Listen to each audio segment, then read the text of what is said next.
طلعت اليوم لأشرح سبب المشكلة وفهم الناس المشكلة اللي صارت مع الرجال الكويتي. طبعا الرجال دخل عنا المحل، أنا طبعا مدير المحل اللي موجود في طرابزون. اللي ابتدت فيه المشكلة من الأساس، الرجال جا هو وزوجته معاه 5 بنات صبايا، ومعاه شاب جلس على الطاولة طلب من عنا طلبية. راح الرجال بعد ربع ساعة جايب معه دجاج وجايب معه سندويشات شاورما، وجلس على الطاولة، فتح على الطاولة الدجاج وفتح على الطاولة السندويشات وبلش ياكل الرجال. فنحن بالنظام اللي عندنا موجود وبأي نظام بالعالم بالكافيهات ممنوع انك تجيب طلب من برا وتاكل بمكان ثاني. فطلبت من الشاب اللي يشتغل برا الجرسون انه يكلم الرجال يقول له انه بكل احترام طبعا، وبدون ما انا اقول له بكل احترام، الرجال اللي عنده بكل احترام وقال له نحن بسيستم المحل عنا انك ممنوع تجيب اكل من برا وتيجي تاكل عنا في المحل. فالرجال تضايق، قال له باي نظام انت تحكي فيه؟ اي سيستم؟ قال له سيستم المحل موجود عنا وحتسبب لي مشاكل يعني انت.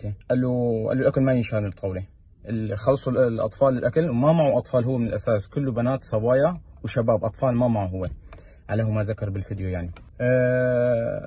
فالرجال قال له عم بعد اذنك يعني والله حتسبب لي مشكله يعني مع صاحب المحل، سبب لي مشكله مع المدير، ممنوع تاكل اني هون على الطاوله، في زباين في كذا بتتضايق من ريحه الاكل، هن جايين هون يتقهووا يعني. فرفع اصبعته بالطريقه هاي، قال له جيب لي مديرك. قال له عم ما في داعي اجيب لك المدير يعني، قال له سيستم المحل اللي موجود عنا اني يمنع الشيء اللي عم اقول لك عليه انا. فز الرجال من على الطاوله قال له انت هيك انت هيك ما بعرف ايش، صار يكبر بالكلام الرجال معه.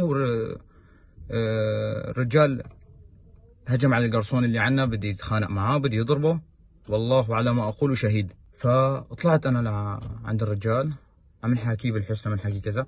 كان في عندنا شباب سعوديين وشباب كويتيين قاعدين بالطاولات، فقالوا له يعني يا رجال ما في داعي للحركه هاي، معك نسوان ومعك حريم يعني، ممنوع الاكل ممنوع الاكل، بس نقطه انتهى، ما في داعي نسبب مشاكل يعني. والمشكله ما صايره جوا المحل، المشكله صايره برا المحل، فاجتمعت علينا الناس. ما كان يسمع الرجال، جيبوا لي مديركم، جيبوا لي ما بعرف مين، هذا مو نظام، هذا سيستم. صار يسب الرجال ويحكي كلام ما بدي احكي فيه انا.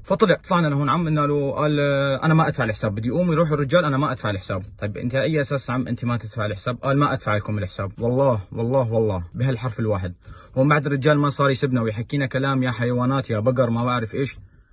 فانا حفاظا اني ما تصير مشكله خارجيه واجتمعت علينا الناس فخسرتها. طلع الشاب من عندي وقال له هذا دفتر الحساب اللي عندنا. قال له ما ادفع الحساب، ادفع الحساب ما ادفع الحساب. وقت اللي شفته كبر الموضوع زياده عن اللزوم واجتمعت علينا الناس، قلت لهم خلص اتركوا ما بدي ادفع الحساب خليه يروح. قال انا اشتكي عليكم. قلت له تفضل عم، هاي البوليس يروح يشتكي. وقف في نص الميدان طرابزون بنص الزحمه بنص الناس، والله كاني واحد لله الامر، ويصيح بوليس بطريقه يعني بطريقه بشعه، بوليس بوليس بوليس بوليس بوليس بوليس، ولكأنه نحن متهجمين عليه ولا نحن ضاربينه.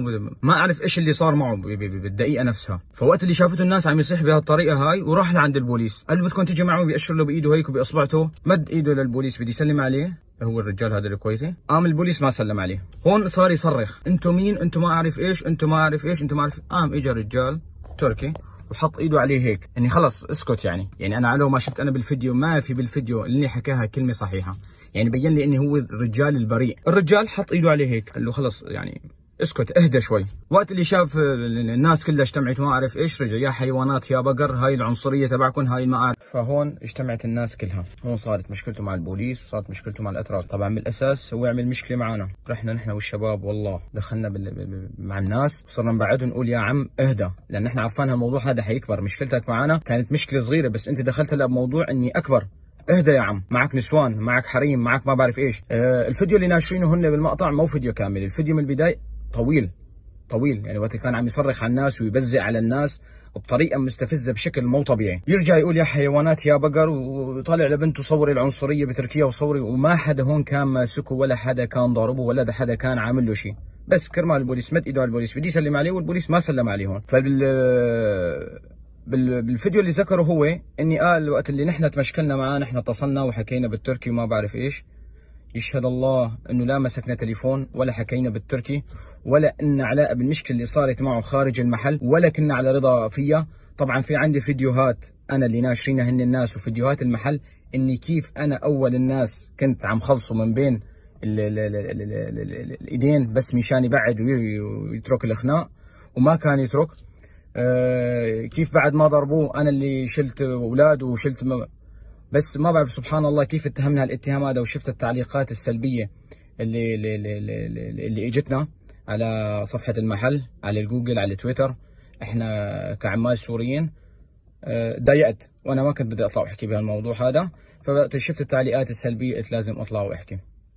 فهون وقت اللي بعدناه نحن وراح، والناس هون صارت مشكلة، ويقولوا له الناس مينك انت لتبزق علينا، ومينك انت لتبزق على البوليس التركي، لان صار يبزق على البوليس. طبعا هون صرنا نحن نبعده على الناس مشان نقصر مشكلة للرجال، لان عارفانين نحن الوضع هون ايش اذا كبرت المشكلة. الفيديو اللي طلع هو فيه واتهمنا اني نحن اتصلنا تليفون وصرنا نحكي بالتركي، ونحن اللي جبنا الناس، ونحن ما بعرف ايش. هذا كله كلام خطأ. انا مستعد انشر فيديوهات منشورة. فهو ذاكر بالفيديو اني صاحبين المحل الحلويات بيلبسوا طواقي حمر. نحن مسيستم المحل عنا اني يلبسوا طواقي حمر. شلون موجودين نحن معه، وشلون عم نخصم الناس،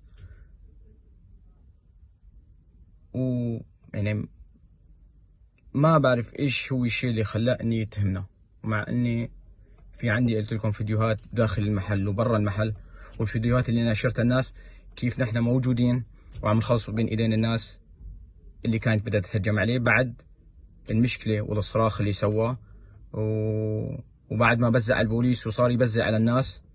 فنحن وقت اللي بعدناه هون للاخير وراح اساس فضت المشكله، فاجا ولد تركي عمره 18 سنه 19 سنه، ما بعرفه والله ولا بعمري شفته انا. اجا وضربه بالبوكس للرجال، ضربوا البوكس ووقع. موجودين بعدها نحن وقت اللي وقع الرجال، موجودين نحن ووقفنا حواليهم، وقفنا جنب زوجته، ووقفنا جنب اولاده، وهاي القصة كلياتها.